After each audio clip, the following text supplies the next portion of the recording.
Nothing like a good beer after a long work week. I'm just going to keep that in. We're doing this live. Changing the lighting for this whole thing. Seeing a bit of a shadow from the mic, but it is what it is. Honestly, lazy lighting, ladies and gentlemen. This is how you do. This is how you do it. And, yeah, let's keep it rolling.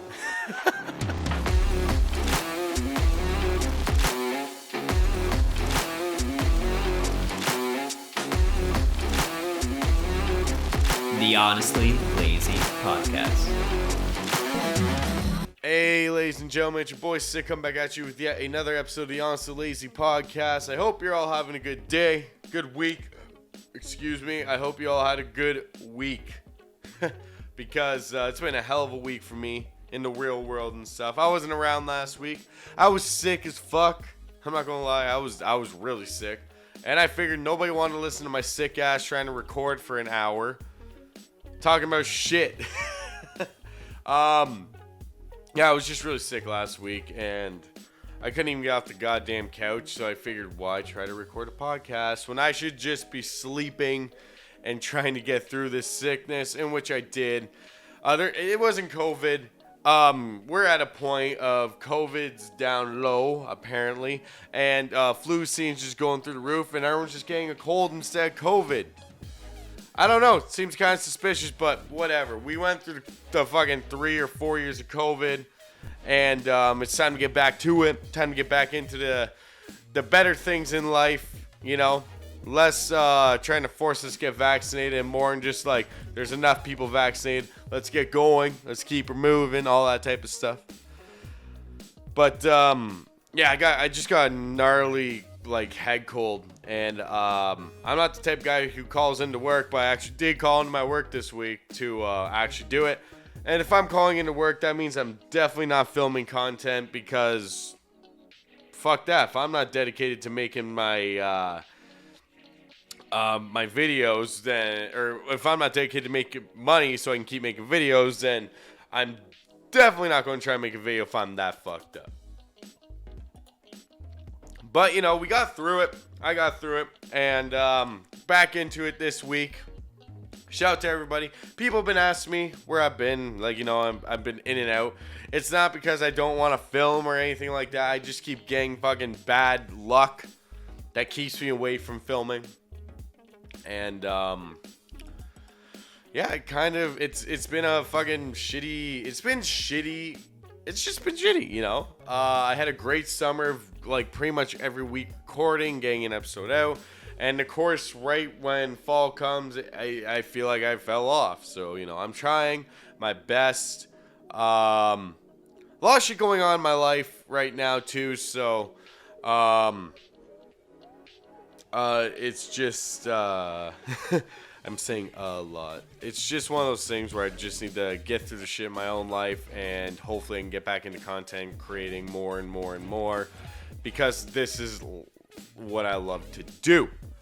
Actually, I love it so much. What was it, last weekend?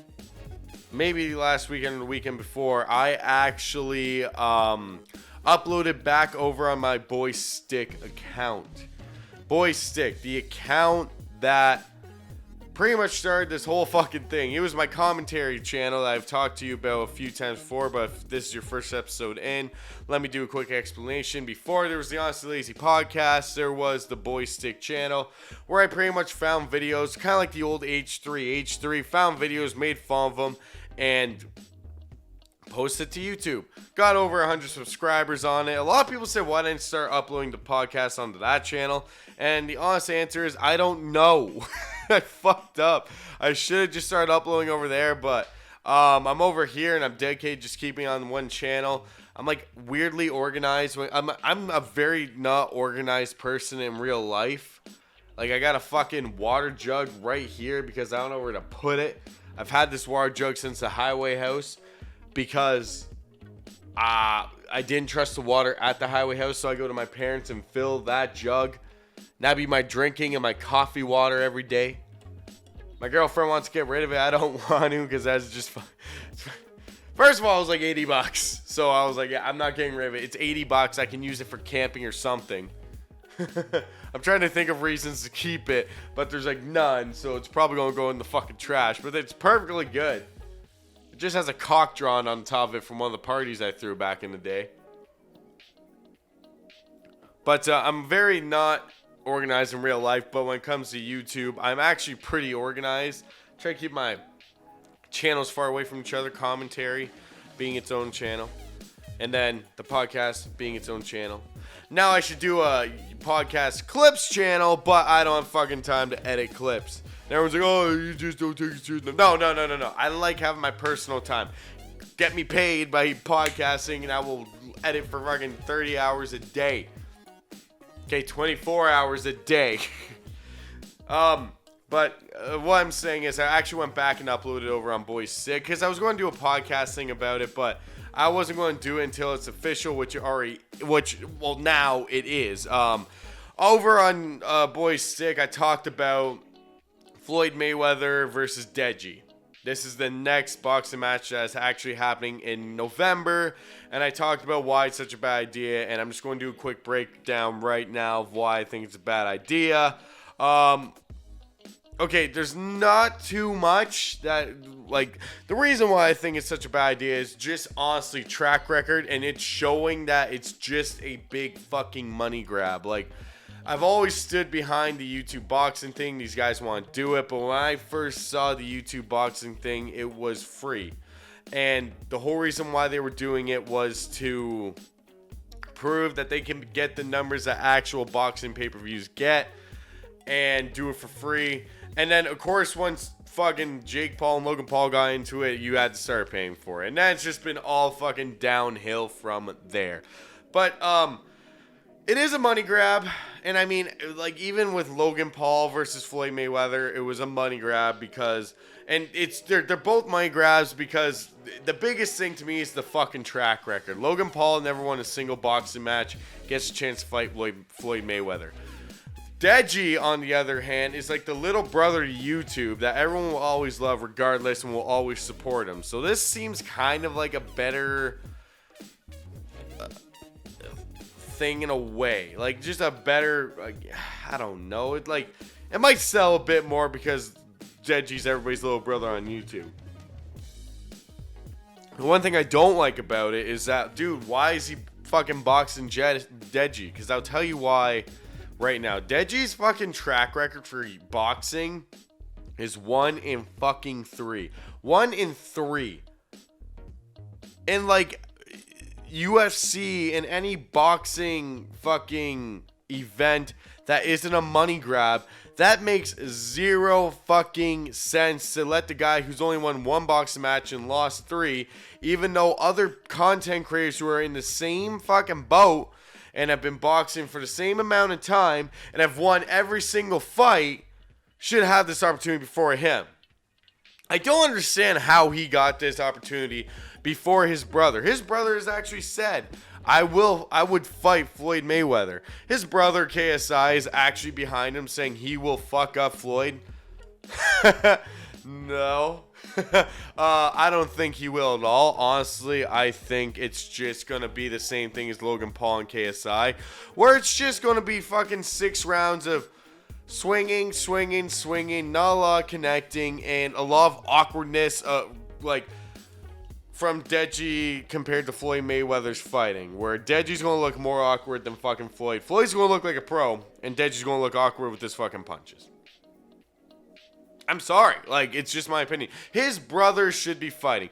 If you ask me, the fight that makes the most sense, and I fucking hate saying it, but it makes the most sense out of everybody, is honestly Jake Paul versus fucking Floyd. And I'll tell you why, ladies, and I'll tell you the reason why fucking right now. And nobody's going to like the reason why.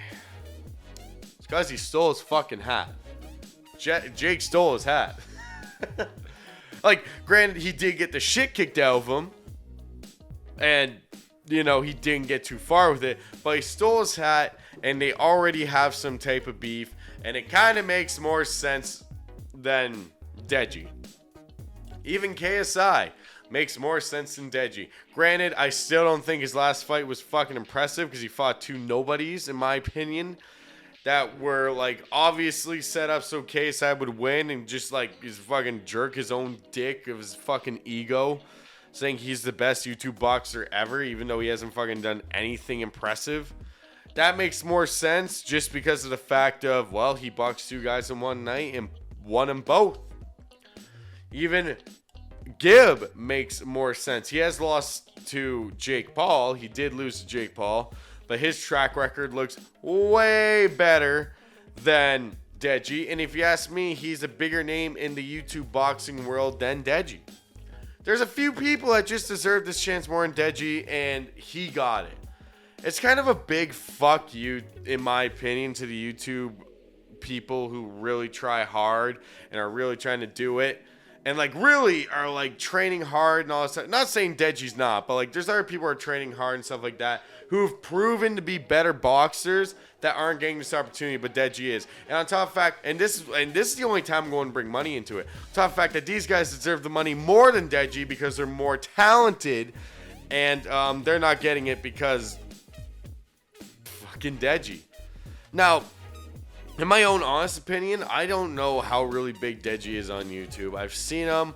I know he's KSI's little brother. I've seen him in Drama Alert. I've seen Kevos talk about him. He was the first opponent to Jake Paul.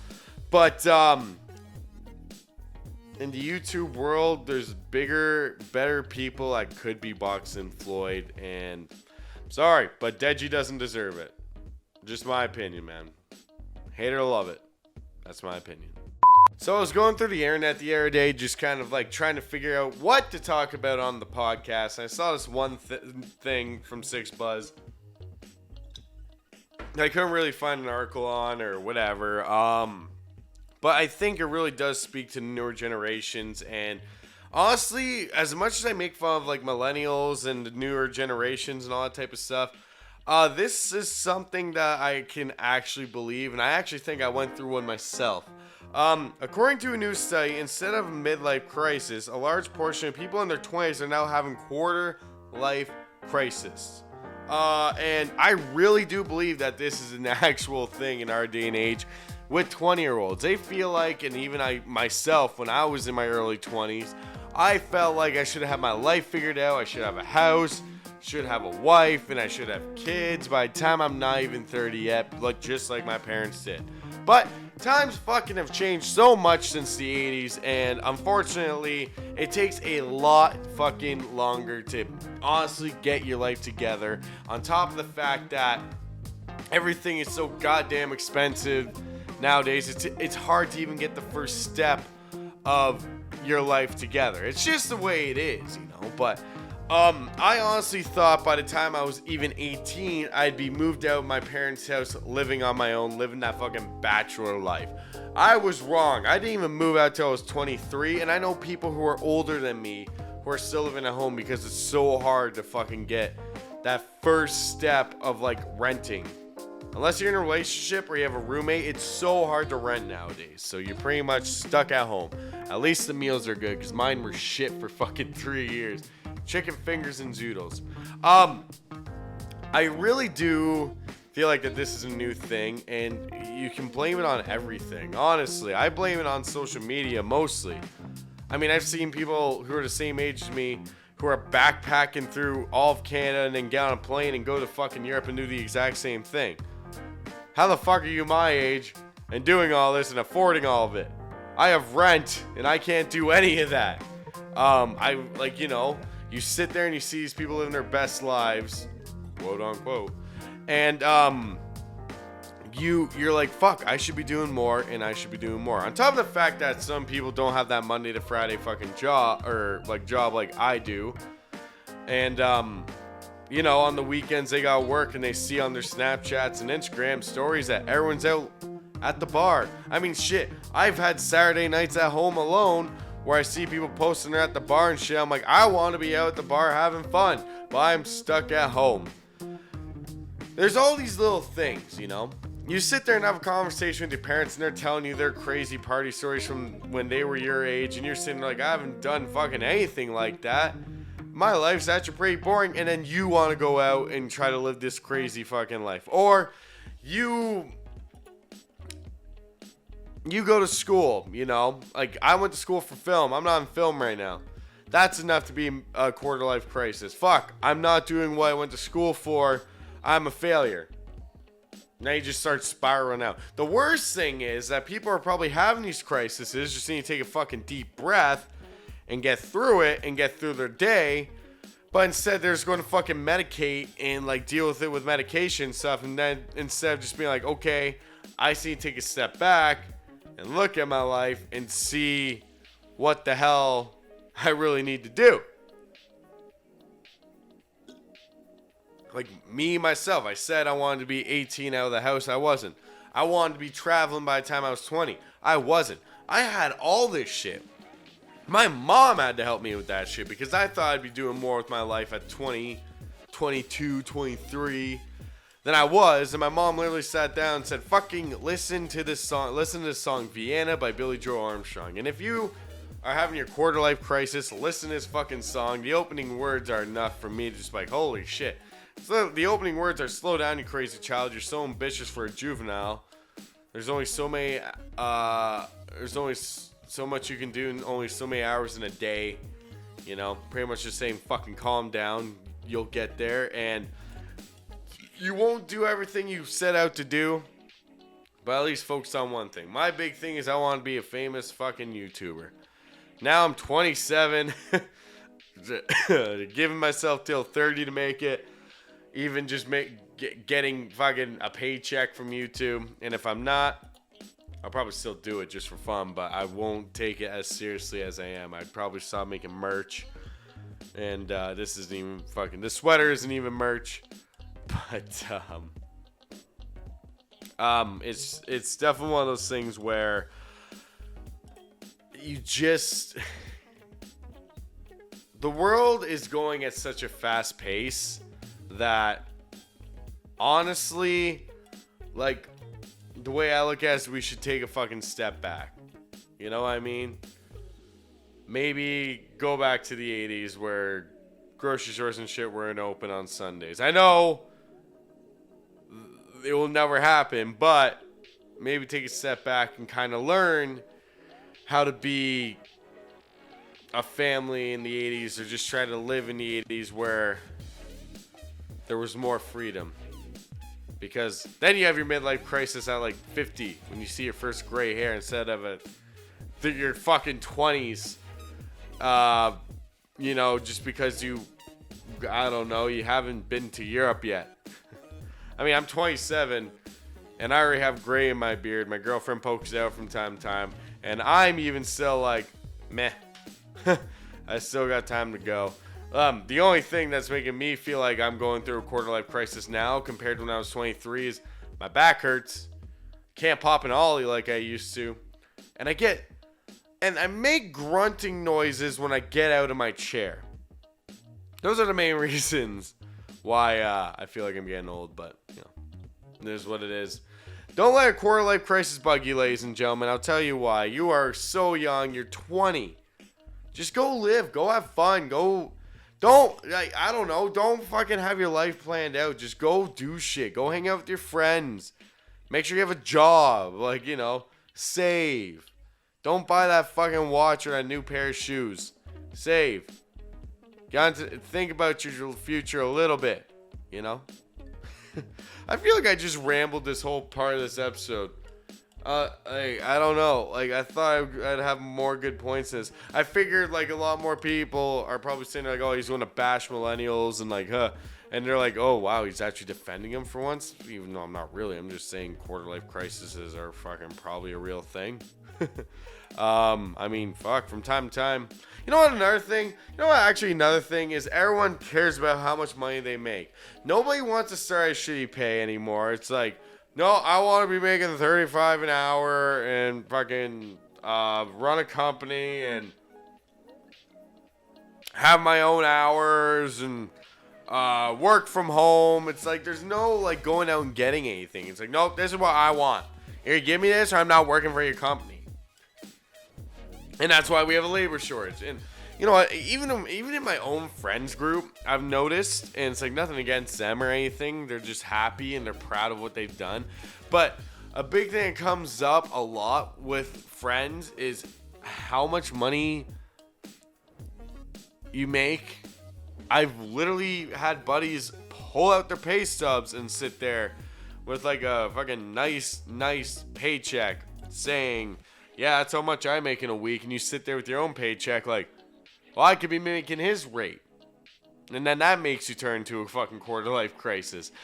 In this world, the social media, the flexing money, you know what? There's so much shit.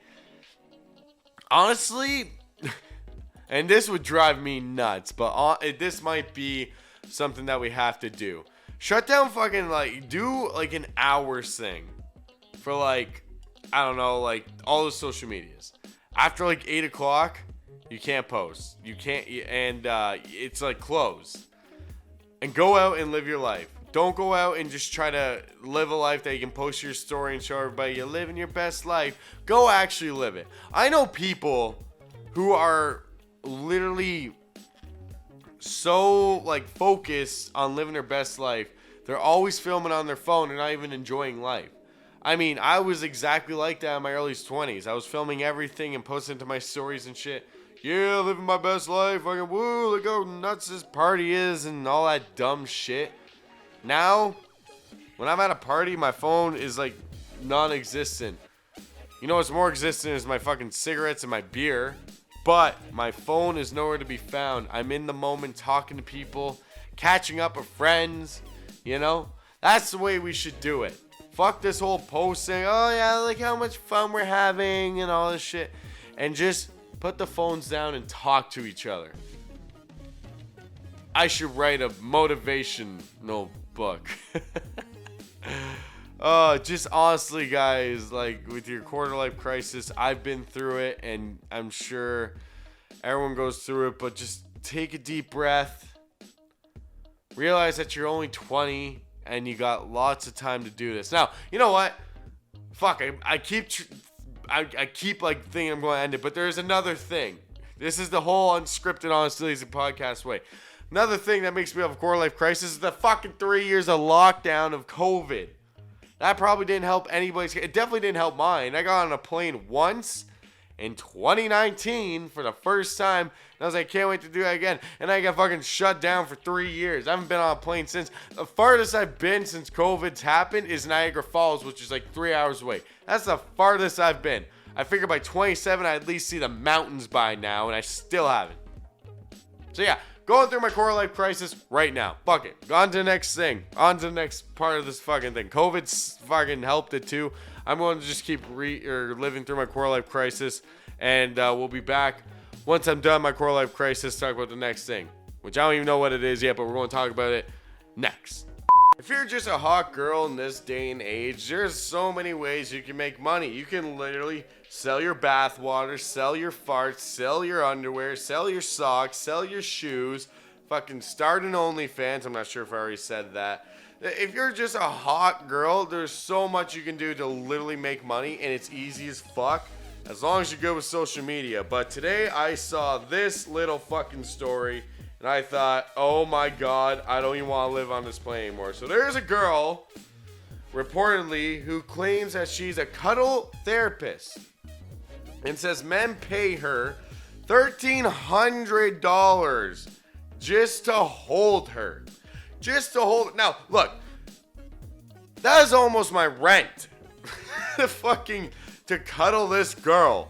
That you motherfuckers are literally paying almost my rent to cuddle a girl for therapy. I don't know what's going on with men this day and age. Maybe men feel so unempowered or whatever that they literally feel like no girl will like them because like they're just a man, and the world in this day and age is everybody hates men. Or maybe it's just like guys that are really bad with women or something like that. But for the love of fucking God, no girl is worth spending $1,300 just to fucking cuddle. Like, holy shit. I'm literally sitting here thinking about how she could cuddle like 3 dudes. And, like, I don't even know how long these cuddle sessions are. I hope to God you're at least getting, like, 3 fucking hours worth of cuddling with her. Like, at least if she's going to charge you $1,300, you get a fucking nap. You get the nap cuddling her. That's the only way I'm seeing this all making sense. Because right now, it fucking doesn't. Like, $1,300 to just to fucking wrap your arms around, just to touch her. Like, and if she's a cuddle therapist, in my logic, any therapist, you cannot touch the breasts, you cannot not touch the booty, so you're just paying to cuddle her.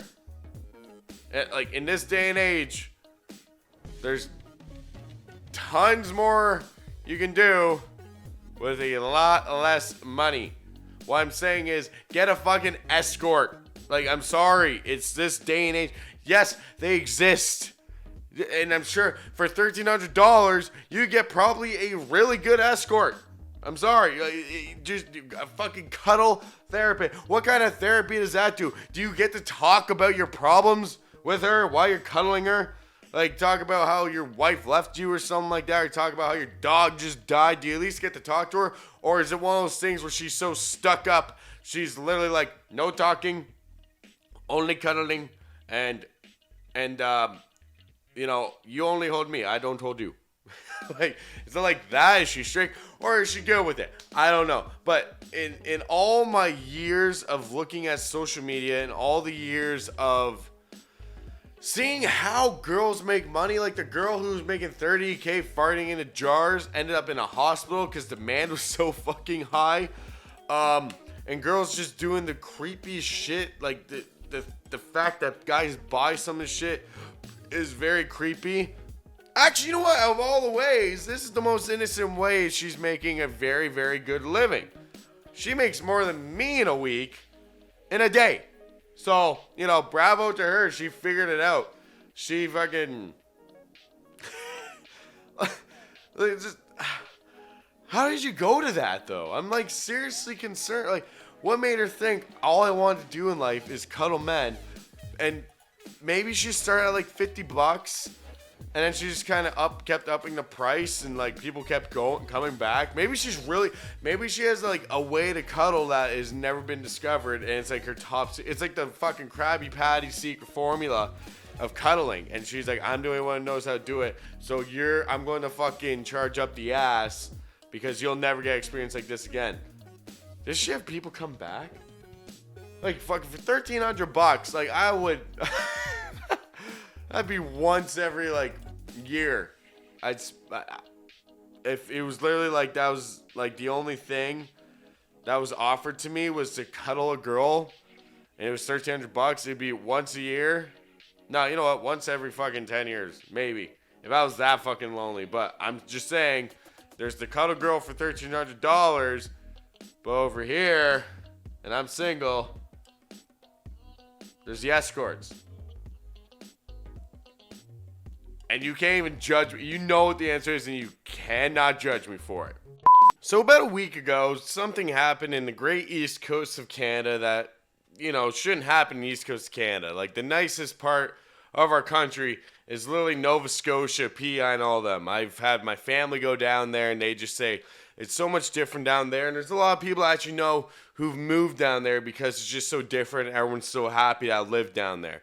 And unfortunately for them, they got hit with the gnarliest hurricane, like, I don't know, like, ever in the East Coast, but it got hit pretty fucking bad with Hurricane Ian. Like, last weekend, I do believe, is when it was. And it's like, there's still, like, they're fucked. Like, there's pictures of the East Coast where literally there's nothing left. Like, people's houses, there's a picture of their houses there, the next day it's gone. There's this one thing that happens down the East Coast where the tide goes out and you can actually walk on the ocean. I think it's the ocean. Fuck, my geographic shit sucks. And you can walk out and you can really realize how small you are to this great big world. One of the landmarks of when the tide goes out is the teacup, and this hurricane has came in and destroyed it. There's literally nothing left of this fucking teacup. Like, this is one of the most gnarly storms I've ever actually seen hit Canada. Like, I've been through like ice storms, and I think we hit a tail end of a hurricane when I was a kid, but like the East Coast got absolutely fucked. Now, to a politician, especially like the premier or prime minister of the fucking country, unfortunately for you, this is a way for you to start looking really good to a country that pretty much fucking hates you and protests you every chance you fucking can. So Justin Trudeau could have done something great. But instead, he fucking blew it, in my opinion. Now, look, they're still helping out the East Coast. I'm not saying that the Liberals are not helping the East Coast. It's just the way that they fucking did it. So let me explain to you. So after this huge fucking thing, obviously the Red Cross is like, will fucking donate money and all this type of stuff. I'm sure like there's a million GoFundMe pages for the East Coast, which there should be, like everyone wants to help out in some way or another. And that's the way it should be. The fucking Prime Minister says every dollar donated to the Red Cross, we will match. Which is all fine dandy. If you're a fucking YouTuber, I'm sorry. This to me seems kind of fucky. Like, where is just a fund to just give? You gave a shit ton of money to the Ukraine to fight the war, but when it comes to your own country dealing with a fucking hurricane coming through, you say, we will match every one of our taxpayers' money to help out down in the East Coast. Where's your funding for this type of shit? I am terrified from here on out. If a hurricane hits fucking Ontario or like me, oh, we will match the Red Cross. Like, fuck off. Like, Trudeau, this was your one chance to literally, like, actually look kind of good. Like, maybe, like, we will donate, like, I don't know. Like, okay, this is a lot of money, in my opinion, for him to give to his own fucking country. We will donate $1 billion to the East Coast. $1 billion. A bill. He'd never do it. And then we will match the Red Cross after. We will keep matching the Red Cross with all of your money. We will put our own money in and then match the Red Cross after. That's how you do as a politician. This whole thing of I will match the Red Cross or whatever other donation or whatever other organization there is, we will match it. Dude, to me, like, that is something that a fucking YouTuber does. That is something that, like, Jake Paul tries to do to get more clout. That's something that Mr. Beast does because he's actually a good person. You are not a fucking YouTuber. I feel like, honestly, at this point, Justin Trudeau has just taken too many punches to the fucking head when he was trying to be a boxer, or when he was when he was boxing, and he's just not working out there. He's like the Jake Paul of politicians fucking out there. He goes on all these vacations with our taxpayers' money and shit like that. He's just not the right person to be running our country. And when you do shit where you literally give millions and millions to the Ukraine, to other countries, and then when your own country's getting fucked, you're like, if you guys do some work, we'll just match it. What the fuck? This ain't my pension. Fucking put your own money in, you motherfuckers. Oh, and I forget who else there was. It was somewhere down the East Coast, like, I don't know, probably some politics or something. I saw it on TikTok somewhere. The politic or someone, they deleted the tweet, but they said, remember, if you see the lobsters up on shore, it is illegal to take them and cook them, put them back in the water. After a fucking hurricane where your food's probably fucked, your fridge probably went out the fucking window, like, and you're like, yeah, don't take the lobsters. We need those. Like, we need to create jobs somehow. Don't take the lobsters from back. Fuck you. Try to find me. I'm broke now. This hurricane took everything, and you're like, oh, don't take the lobsters. We get that you're starving.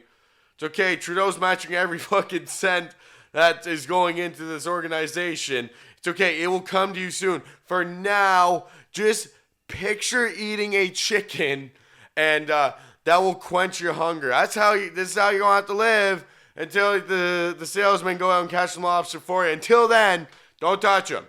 Even though they're on land, literally, there's water right there, and all you need is a fucking fire and a crock pot or fucking whatever, and boil the fucking things, and you'll feed a whole family. But don't touch them.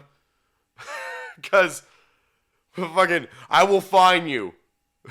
Like, this shit is fucked. At this point, I pray for everybody down in the East Coast. And, like, you guys are literally the strongest people out there right now. Like, fucking Florida. I've been looking at the Florida after their hurricane. They're out. They got it bad, though. I've seen videos of sharks in the water. I saw a fucking whale. Not whale. A seal or something just skipping down the fucking street. But they're, like, honestly, they're making the most of it. I saw a video of a guy, like, just getting towed behind, surfing in the water and shit. They're still getting fucked, but the East Coasters are dealing with this the best that they can. I know a lot of you still don't have power. If anybody listens from the East Coast, like, stay strong. I'm sorry about, like, Trudeau's a fucking idiot, and you guys will come out of this. I believe in you. Like, literally, and I'm not trying to be, like, a jokester or anything. Like, literally, you guys are strong, and, like, stay strong, and, fuck. I don't even know what else to say, man. It sucks. Like, you guys, like, honestly, the East Coast doesn't deserve this type of shit, and then the Prime Minister doesn't give them money and just says, we'll match money. Honestly, you guys deserve way more than that, and you deserve better.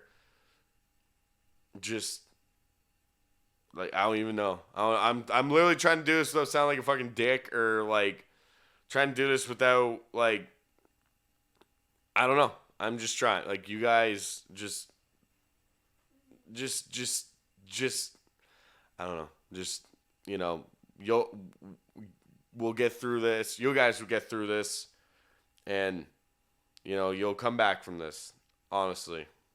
All right, that's kind of a shorter episode than usual, but that was weird. This was a good episode in a way, I guess. It's hard getting back into it. I think I really need to get into the live streaming, honestly. I feel like it'd be easier to just come home from work and just do a quick little live stream for like an hour or two, shoot the shit, and then take the audio and put it on Sound or Spotify and wherever the hell else it goes to on Anchor.fm.